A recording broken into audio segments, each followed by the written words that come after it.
Saludos amigos, Carlos Arturo Guizarre, un servidor Manuel Jiménez, como siempre, muy agradecido de su sintonía con esta propuesta de la noche. Como es habitual, los viernes, Henry Ebrard estará con nosotros compartiendo su comentario y análisis económico, y en el tema internacional que está bastante candente en las últimas horas y sobre todo este viernes, estará Jorge Saade, nuestro experto en temas internacionales. Don Carlos, mi saludo, ¿qué tal? Señor, ¿qué tal todo? Bueno, yo estuve en esta semana nada agradable, me afectó lo que mucha gente llaman la USAID, otros lo llaman arancel, yo le llamo USAID. Trump. Bueno, cada quien tiene su nombre preferido, pero lo cierto es que estuve afrontando esta afección gripal durante prácticamente toda esta semana. Mira, Carlos, hoy es 14 de febrero, Día del Amor y de la Amistad. Así es, así que primero yo extiendo mis saludos y mis felicitaciones a ti por ser un gran amigo y gran colaborador de aquí de Propuesta de la Noche. Un honor. Y segundo, a todos nuestros amables televidentes, desearle muchas felicitaciones este día, donde no solamente se demuestra el amor a su pareja, sino también se demuestra la amistad que se tiene con el ser humano más próximo. Así es que felicitaciones. Tú sabes que donde hay mucho amor y amistad ahora mismo, Manuel, es entre Donald Trump y Vladimir Putin en torno al tratado de paz en Ucrania. Claro está, todo esto dejando de lado a Volodymyr Zelensky. Y él se queja, obviamente, de que lo han dejado de lado para conversar. No solamente a Zelensky, sino también a la Unión Europea, que está reclamando su espacio. Sí, pero parece que Volodymyr Zelensky no tuvo una mamá dominicana. Porque si él hubiese tenido una mamá dominicana, le hubiese enseñado que donde la gente grande está hablando, los muchachos se callan la boca. Bueno, o sea que... vamos a tratar ese tema con Jorge en breve. Sí. En breve. Miren, señores, se están reportando 14 casos de COVID-19 en las últimas horas. Esto suma 33 ya lo reportado por el sistema de salud. Dicen que los casos se han presentado en las demarcaciones del Distrito Nacional con 8, Sánchez Ramírez con 2, Santiago con 2, Barahona con 1 y San Luis con 1. Esto representa un aumento de 6 casos en comparación con la semana anterior, cuando se reportaron solo 8. Es decir que en este mes ya tenemos 33 casos de COVID-19. Cuídese, cuídese. Yo no diría que hay que mantener el distanciamiento social como se impuso eso durante el inicio de la pandemia, pero sí hay que protegerse, hay que tratar de protegerse, porque se trata de un virus bastante contagioso y todo esto ocurre cuando tenemos un brote de infección gripal bastante fuerte, que no solamente tiene presencia aquí. Estuve leyendo, Carlos, que en los Estados Unidos la verdad es que dicen que es el peor brote de gripe que se ha sentido en esta temporada. Mira, usted crea lo que usted quiera, allí viéndome en televisión, pero yo le voy a decir algo. Algún día se va a demostrar y va a quedar muy claro que lo que pasó en el año 2020 fue una gran estafa para la humanidad. Señores, trancar miles de millones de personas en torno a una infección que es prácticamente tradicional. Esa fue la gripe, señores, de toda la vida.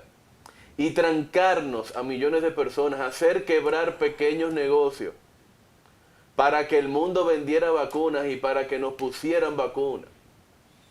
Señores, un día, así como se han develado muchísimas estafas, muchos engaños a nivel global, se va a demostrar cómo en 2020 nos engañaron, nos estafaron e hicieron un gran experimento con nosotros.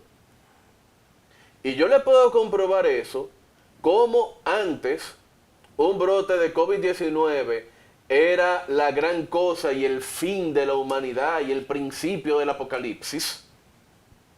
Y ahora eso es una simple noticia marginal en un periódico.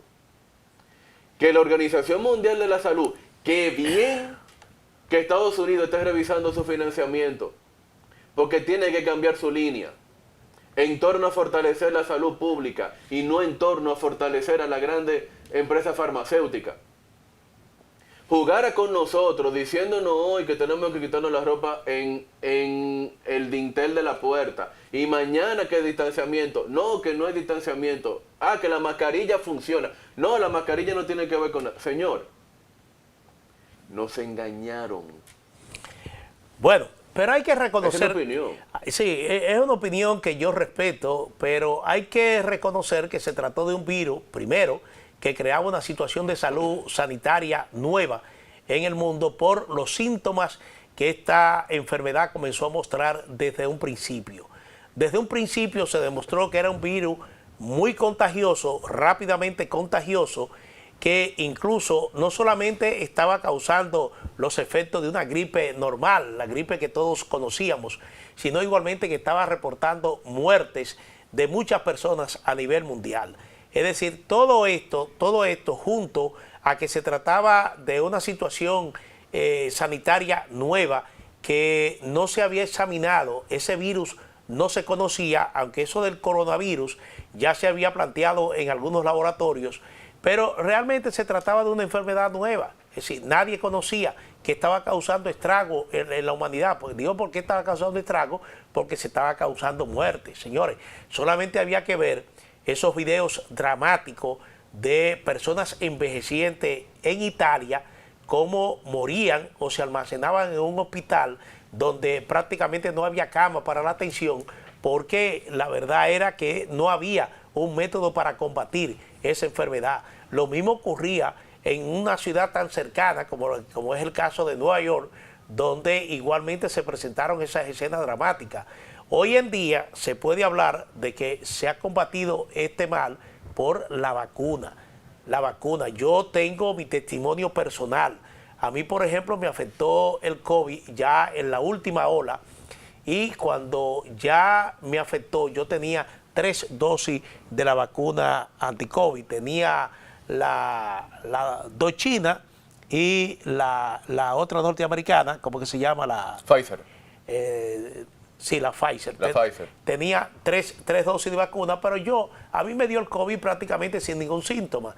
Pero hay personas, por ejemplo, que yo conozco que fueron afectadas por el COVID y tuvieron un mes en cuidados intensivos en un centro de salud. Pero lo que yo me pregunto es, entonces, Manuel... había una realidad que había que afrontarla, y yo creo que la vacuna vino a ser un importante auxilio para que la humanidad definitivamente controlara esta enfermedad. Ahora a usted le da COVID y le da como cualquier gripe normal severa, pero el riesgo de muerte es mínimo. Sí, pero ¿no habrá sido lo que pasó en 2020 y 2021 una continuación de esa gripe estacional que da toda la vida? Porque yo te voy a decir algo. Los accidentes de tránsito son una peor... Pero nunca una epidemia de gripe había causado tantas muertes a nivel mundial. Yo te voy a decir algo. Los accidentes de tránsito causan más muerte que la gripe y que el COVID, y sobre todo se concentran en horas de la noche, y a nadie se le ha ocurrido en el mundo... Tú lo dijiste, los accidentes de tránsito. Y a nadie se le ha ocurrido en el mundo los accidentes cerrar de la carretera de noche. Que depende mucho del desempeño de los gobiernos en diferentes partes del mundo. ¿Por qué tú crees, por ejemplo, que nosotros tenemos un índice fatal de accidentes de tránsito más grande, por ejemplo, que el que ocurre en Italia, para ponerte un caso? Bueno, en primer lugar, porque realmente tenemos una educación vial pésima. Aquí la gente... hay inobservancia Claro. de normas, de las leyes. Entonces eso impacta a que nosotros ocupemos el segundo o tercer lugar, no sé cómo estamos ahora mismo, en muerte por accidente de tránsito. Eso va muy vinculado al desempeño de la autoridad en el tema del tránsito, pero en el caso de la salud ya eso depende de otros factores. Pero mira, Carlos... Pero yo voy a dejar otra pregunta en el aire. Ajá. Sobre este tema del COVID-19. ¿No se dieron cuenta de que gobiernos de izquierda, de centro, de derecha, teocracias, monarquías, democracias, regímenes parlamentarios, no tomaron las mismas acciones al mismo tiempo de manera coordinada? Me sorprende que esta coincidencia política y geopolítica no causara ningún tipo de suspicacia, sobre todo a nivel de los grandes analistas políticos, como gobiernos tan diferentes como el de Irán o el de Argentina, como el de Corea y el de Brasil, como el de El Salvador y el de Filipinas, tomaran, Manuel, las mismas acciones.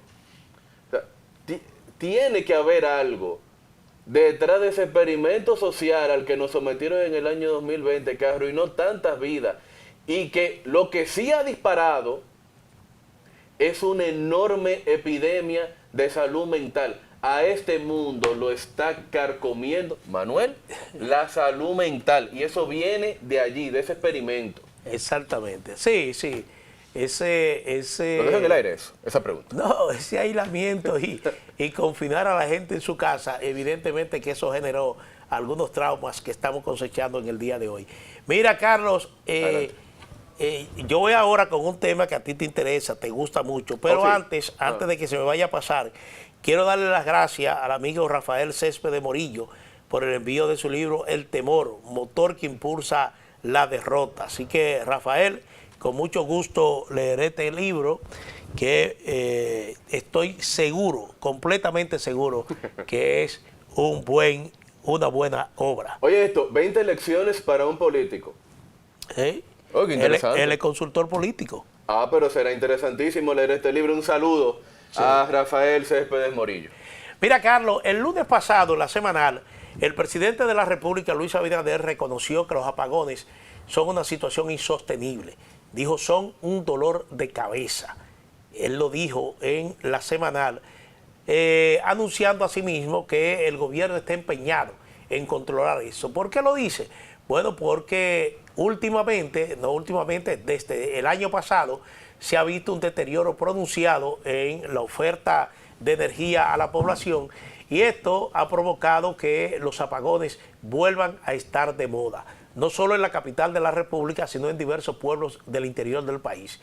Lo que se había dicho, y esto lo había dicho el zar de la electricidad, me refiero a Celso Marrancini, Don Celso de Marrancini, que en un plan destinado a obligar a la gente que no pague energía a que la pague, ellos iban a disponer apagones programados en los sectores de mayor carencia, y de mayor niveles de cobro. Entonces, o de menores niveles de cobro. Sí, de menor niveles de cobro. Así es. En esos sectores se iban a disponer apagones programados para forzar a esa gente a que pague la energía. Pero ¿qué pasa? En esos sectores hay gente que paga y hay gente que no paga. Pero usted puede estar seguro que la mayoría paga. Es decir, es más el que paga su servicio que el que no paga. Pero entonces, de acuerdo a este plan de Celso Marrancini, se está castigando por igual al que paga y al que no paga, lo que es una decisión un poco indiscriminada que no tiene sentido. Ahora bien, cuando dice el presidente que están empeñados en conjurar esto porque él reconoce que es insostenible, esto hay que pasar por el pésimo desempeño de las sedes. Es decir, las tres empresas de distribución eléctrica, me refiero Edesur, Edenorte y Edeeste. Las tres, una en mayor medida que otra, no han tenido un desempeño exitoso, fundamentalmente en lo que se refiere a la cobranza, y eso ha obligado a que representen déficits en sus operaciones financieras años tras años, y que el Estado tenga que cubrirlo con un subsidio de más de 1.500 millones de dólares. Ustedes están oyendo bien, más de 1.500 millones de dólares. Es una suma que no la aguanta ningún país a través del tiempo. Pero resulta que además de ese subsidio que tenemos que darle a las sedes, también se han endeudado. En esta semana se conoció que el presidente de la República envió al Congreso Nacional un nuevo contrato de préstamo para las sedes. ¿De cuánto es, Carlos? 75 millones de dólares sí, para mejorar el sistema de distribución, evitar las pérdidas y en sentido general mejorar la oferta eléctrica. Pero ¿qué ha sucedido del 2020 hasta la fecha? Del 2020 hasta la fecha, el Congreso Nacional ha aprobado más de 1.000 millones de dólares destinados igualmente al sector eléctrico. Y uno dice, bueno, pero ¿qué está pasando? Esto es un barril sin fondo. Estamos hablando que desde 2020 hasta la fecha, es decir, cuando se inauguró la presente administración, hasta hoy, se han aprobado más de $1.000 millones en préstamos. Esto no tiene que ver nada con el subsidio que se le da anualmente a las sedes, de $1.500 millones.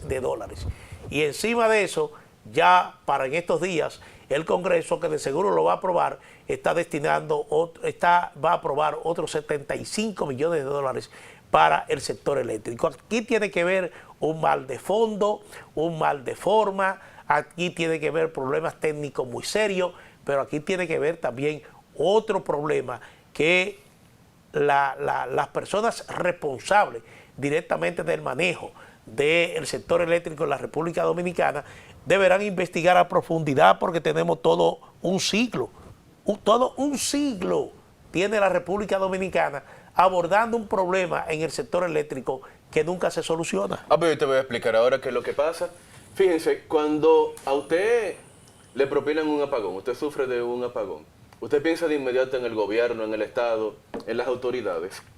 Y la opinión pública en República Dominicana entiende que la electricidad es un servicio público y es responsabilidad del gobierno.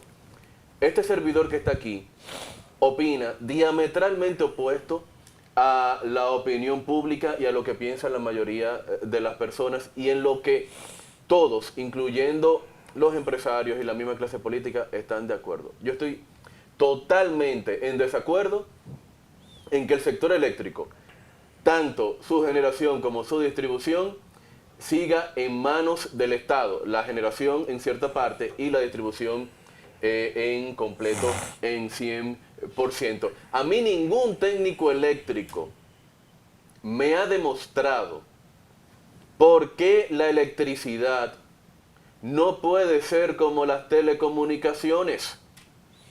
¿Por qué el servicio eléctrico no puede ser como el teléfono? Aquí no hay apagón. Aquí no hay apagón. Es de cada año un día que sufro una avería y tengo que reclamar a mi empresa telefónica, porque son varias, compiten entre sí. La regulación por medio de Indotel me da derecho a yo mantener mi número. Entonces yo me canso de una y me voy para otra. O me canso de otra y me voy para aquella. Porque eso es lo que hace la libre competencia. ¿Qué pasa? Que esas empresas privadas, con empleados privados y con capital privado, dan un buen servicio. Esas empresas dan un excelente servicio.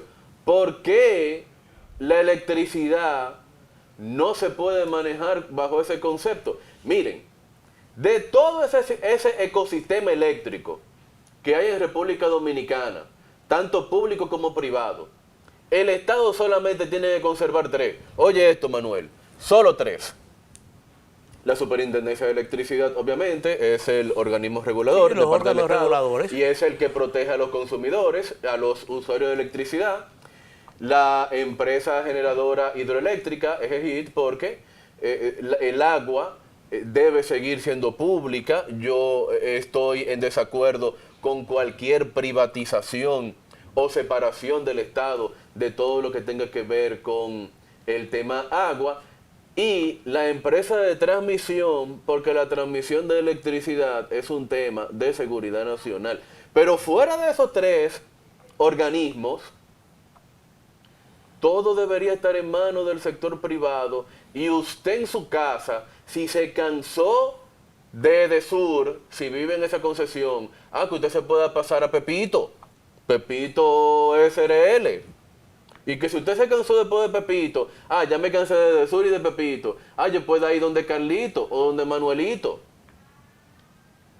Pero ¿por qué eso no es posible? Ningún técnico me lo ha demostrado, salvo que empresarios y políticos ven grandes negocios en mantener la electricidad dependiente del Estado y como un servicio público.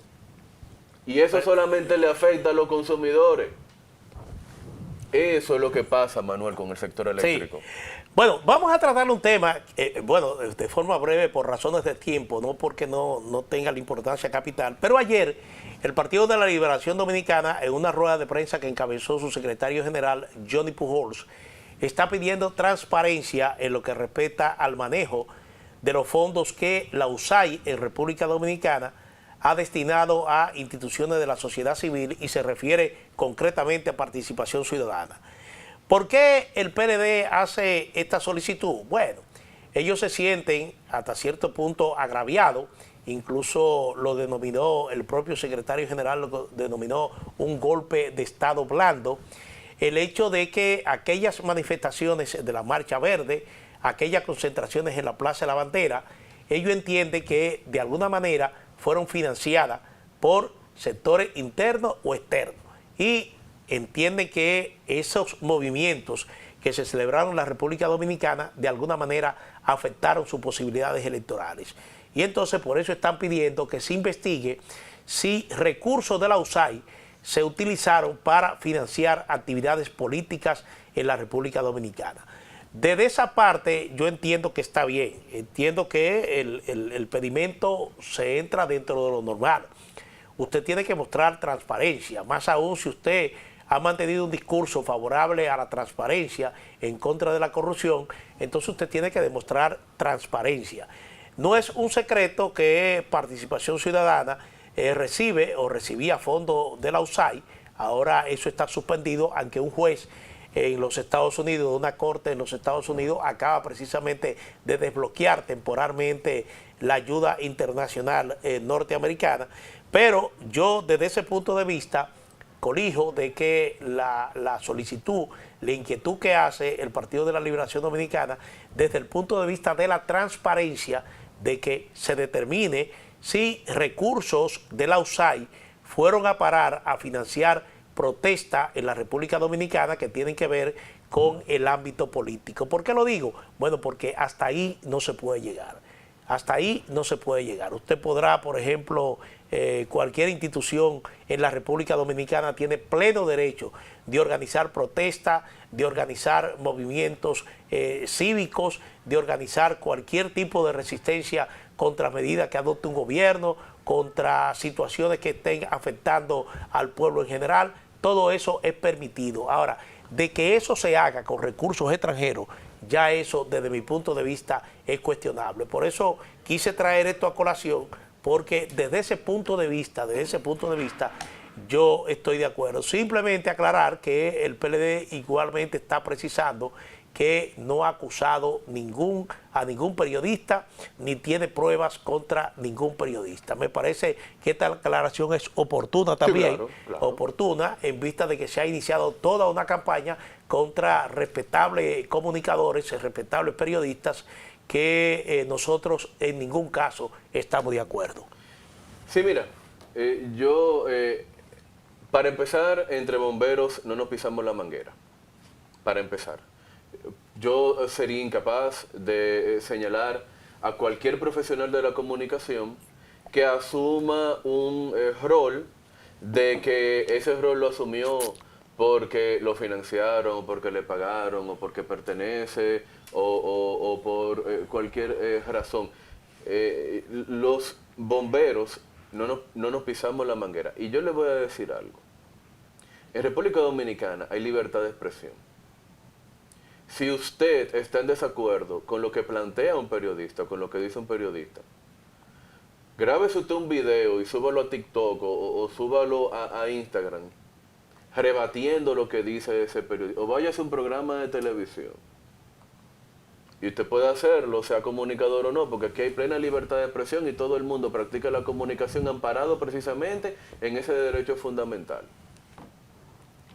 Pero rebatir posiciones de diferentes comunicadores, con que fulano te paga, con que tú perteneces a tal cosa o porque tú estás en contra de tal cosa, eso yo se los voy a decir, es muy bajo, es muy bajo. ¿Estoy yo de acuerdo con las opiniones que esos periodistas ahora cuestionados sostienen de manera permanente? Se los voy a decir, no. pero tienen derecho a decirlo. Como yo tengo derecho a venir aquí Claro. a decir lo que yo creo. Y si usted no está de acuerdo con lo que yo creo, ahí está mi cuenta de Instagram, Seguizarre, y en Seguizarre yo estoy en todas las redes sociales y usted me rebate, pero yo tengo derecho a decir lo que yo tengo que decir, también esos periodistas. Así es. Yo creo, eso es verdad. Señores, vámonos con una pausa comercial. Cuando retornemos, Henry Ebrard estará con nosotros en su análisis económico y después de Henry Ebrard vamos a estar con Jorge Saade porque el panorama internacional está bastante caliente. Ahí no hay mucho amor, ¿no? Ahí no hay mucho amor. Hoy día de la amistad, ahí no hay ni amistad ni amor. amor. Sí. Retornamos en breve.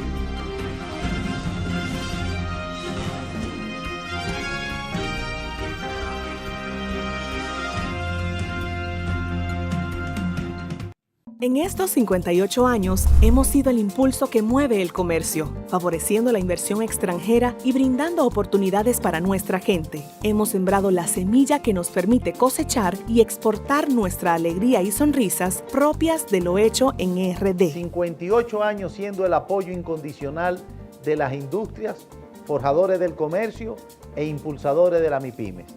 Somos el Ministerio de Industria, Comercio y MIPYMES y estamos junto a ti. Lapropuestadigital.com, un medio digital alternativo de contenido amplio, variado y de calidad, de actualización permanente, una interesante oferta de información nacional e internacional, análisis, reportajes, artículos de opinión, videos y otros contenidos de actualidad. Toda la información y el análisis están aquí. Lapropuestadigital.com.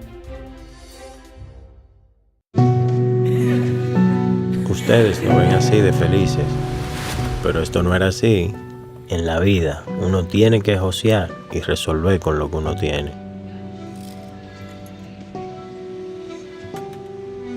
Un día nos sentamos y nos prometimos, vamos a tener nuestra casa propia.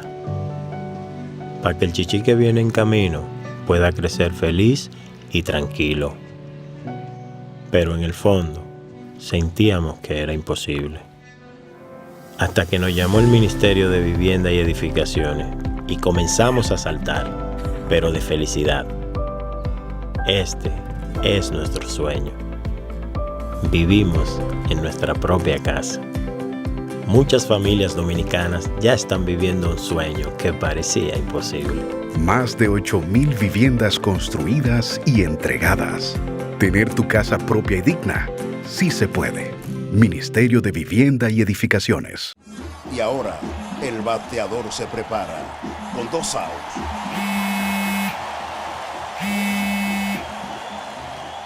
Hola. Hola, me habla el señor González. Ajá. Le llamamos porque usted es un cliente preferencial y queremos ofrecerle nuestra tarjeta Gold, la cual tiene infinitos beneficios, entre ellos descuentos en supermercados, salones de belleza, farmacias y acumula puntos para viajes al extranjero, incluso a la luna. Hay mejores formas de evitar llamadas no deseadas. A través de la aplicación de ProUsuario, ahora puedes solicitar que te excluyan de los listados de marketing de las entidades financieras. Descarga la app en Google Play y App Store. Solo tiene que indicarme dónde le enviamos el plástico de su tarjeta. No me diga.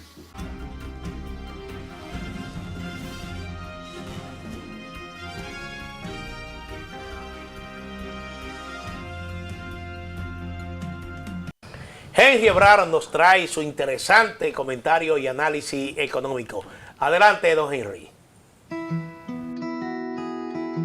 Si de algo saben las abejas, es de flores. Hay de todo tipo y para todos los momentos. Lo importante no es solo su color, tamaño o forma, sino lo que hace sentir cada una.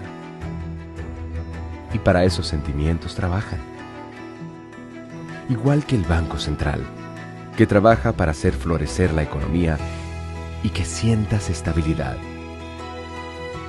Para ese sentimiento de tranquilidad, para ese sentimiento de crecimiento y desarrollo, para que la primavera llegue a todos los sectores y los planes de muchos den grandes frutos. Banco Central de la República Dominicana, 75 años trabajando por una estabilidad que se siente. ¿Qué tal, amigos de Propuesta de la Noche? Un placer estar de nuevo con todos ustedes, como cada lunes, miércoles y viernes, para comentar lo que acontece en el mundo económico y financiero, tanto en lo local como en lo global. Y usted sabe, los días viernes tratamos de seleccionar un tema que es quizás de mayor relevancia para los próximos días, o que fue la noticia de esta semana. Hoy quisimos seleccionar, a solicitud de muchos de ustedes, el tema del tipo de cambio, ya que ha provocado cierta preocupación el hecho de que el dólar ya se está cotizando por encima de los 62 pesos, y que hemos tenido referencias de muchos de ustedes diciendo que es difícil conseguir los dólares, que o bien si piden una cantidad, dice que solamente una cantidad disponible, o que por encima de tal cantidad el precio es más alto. ¿Qué está pasando con el mercado de divisas?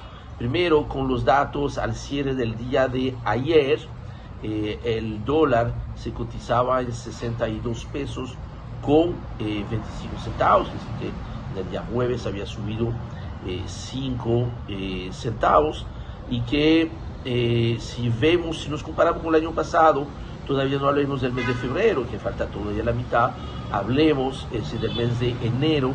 En enero de este año 2025, efectivamente el dólar subió 65 centavos, pero sorprendentemente, si nos comparamos con el año pasado el dólar también había subido y 73 centavos, por lo que la verdad que la subida que tuvimos durante el mes de enero no tuvo básicamente nada de tan anormal, porque fue muy parecido, inclusive ligeramente por debajo de lo que ha subido el dólar en el año 2024, en este mismo mes de enero.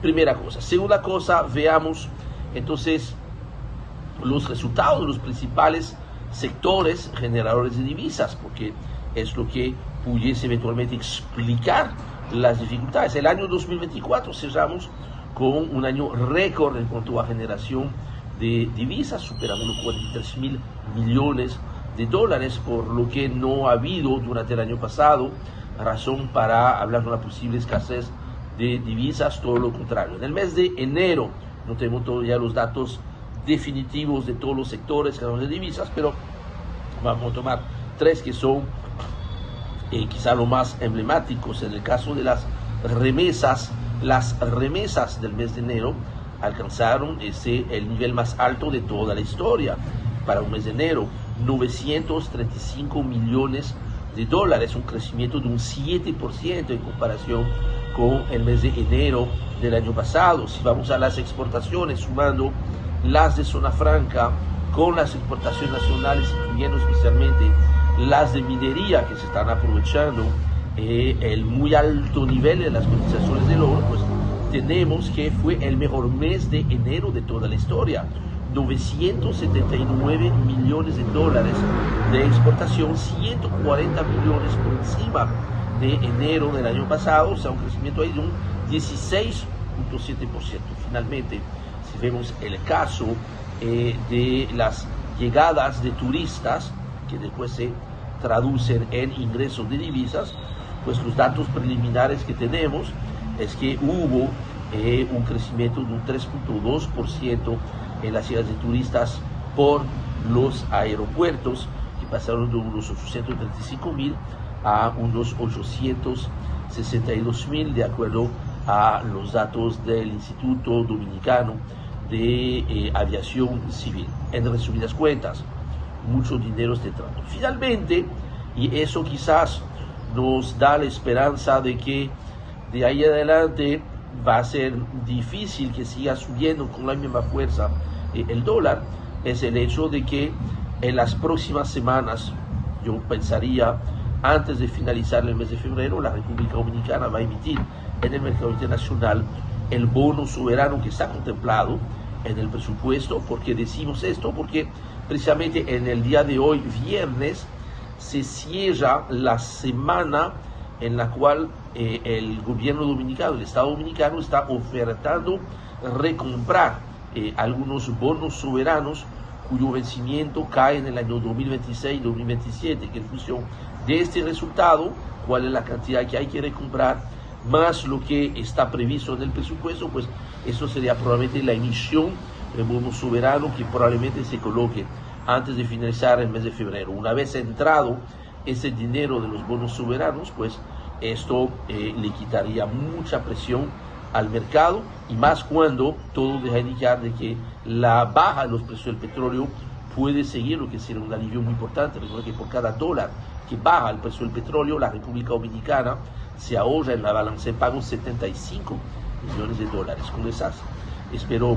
este comentario de mayor tranquilidad, pues cerramos nuestro comentario para el día de hoy. Les invito a que nos sigan allá en cuenta de Twitter, @ZebrarH, y por supuesto, esperamos regresar con ustedes en la cuestión de este lunes, mismo lugar, misma hora. Hasta luego. Cuídense. Si de algo saben las abejas, es de flores. Hay de todo tipo y para todos los momentos. Lo importante no es solo su color, tamaño o forma, sino lo que hace sentir cada una. Y para esos sentimientos trabajan. Igual que el Banco Central, que trabaja para hacer florecer la economía y que sientas estabilidad. Para ese sentimiento de tranquilidad. Para ese sentimiento de crecimiento y desarrollo. Para que la primavera llegue a todos los sectores y los planes de muchos den grandes frutos. Banco Central de la República Dominicana, 75 años trabajando por una estabilidad que se siente. Bueno, gracias a Henry por su interesante comentario económico. Nos vamos de nuevo con una pausa comercial. Cuando retornemos, vamos a abordar con Jorge Saade temas de mucho interés en el ámbito internacional, porque precisamente este viernes está la Conferencia Internacional de Seguridad en Múnich, Alemania, donde está planteado un encuentro entre Ucrania, Rusia y Estados Unidos, aún con el pedido de la Unión Europea para que se le incluye, pero tratando de encontrar la paz a esta guerra que ya se prolonga por más de 3 años. Retornamos en breve.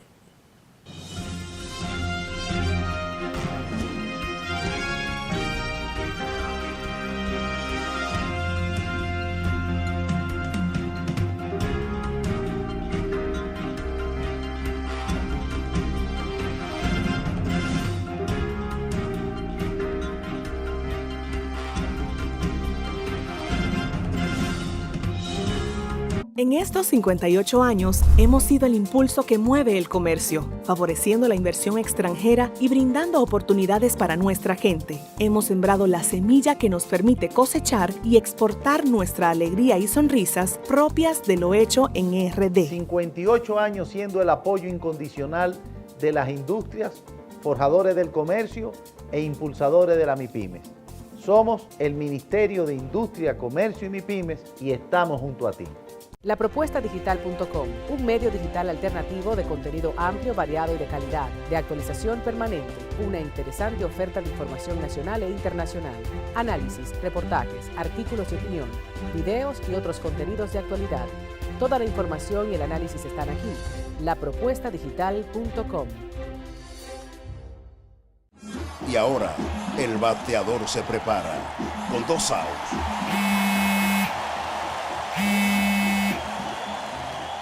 Hola. Hola, me habla el señor González. Ajá. Le llamamos porque usted es un cliente preferencial y queremos ofrecerle nuestra tarjeta Col, la cual tiene infinitos beneficios, entre ellos descuentos en supermercados, salones de belleza, farmacias y acumula puntos para viajes al extranjero, incluso a la luna. Hay mejores formas de evitar llamadas no deseadas. A través de la aplicación de ProUsuario, ahora puedes solicitar que te excluyan de los listados de marketing de las entidades financieras. Descarga la app en Google Play y App Store. Solo tiene que indicarme dónde le enviamos el plástico de su tarjeta. No me diga. Cuando caían 2 gotas de agua, ahí sí es verdad que llovía más dentro que afuera. El sueño de que mi familia tuviera su casa propia, que pudieran vivir bajo un techo seguro, parecía imposible. Era algo que nos hacía sentir que no había esperanza.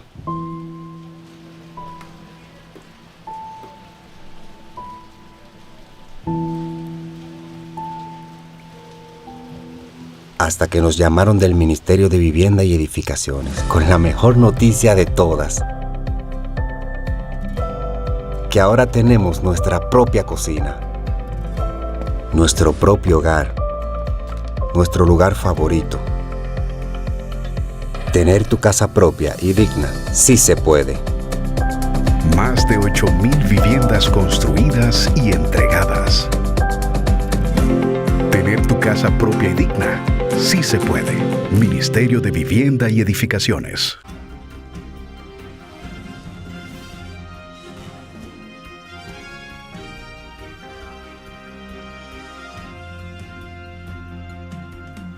Bueno, yo estoy seguro que cada viernes ustedes esperan a Jorge Saade para hablar de temas internacionales, que en estos últimos años Carlos ha venido prácticamente a sustituir incluso temas locales en términos de interés que la gente le pone a estas situaciones que se presentan en el mundo y en zonas muy concretas del planeta.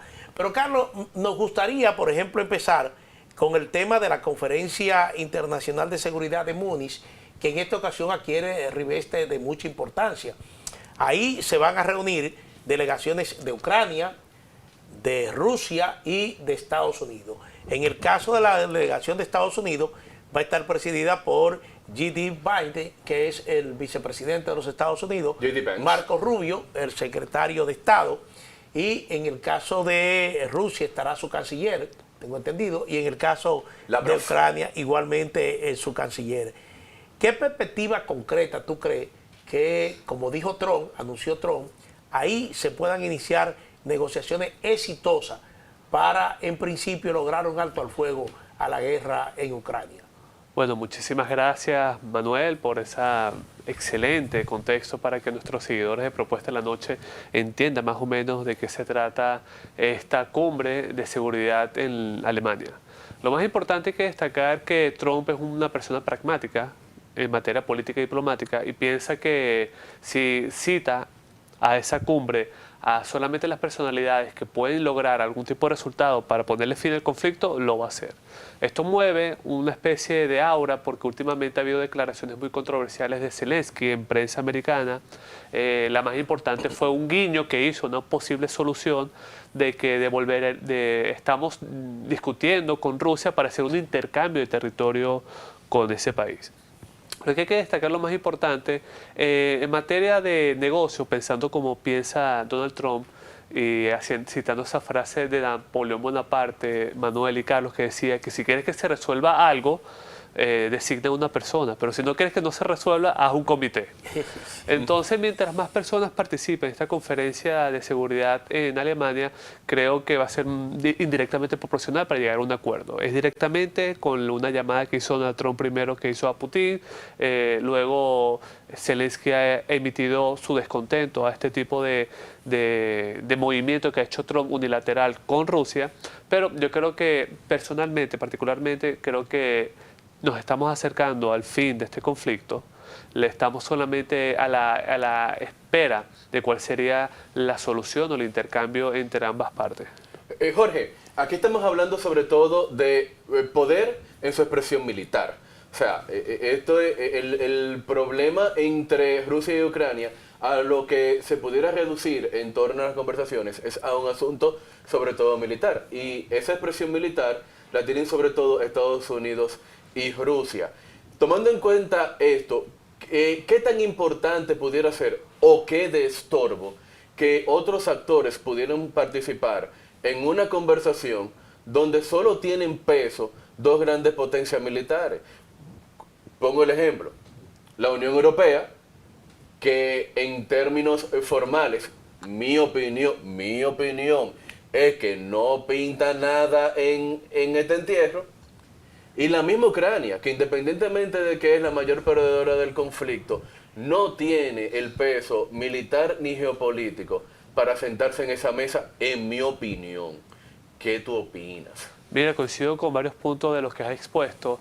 Si es un ámbito netamente militar, como tú muy bien lo calificaste, creo que los principales asistentes de esa reunión deberían ser Estados Unidos en su calidad de ser el mayor destinatario de la OTAN.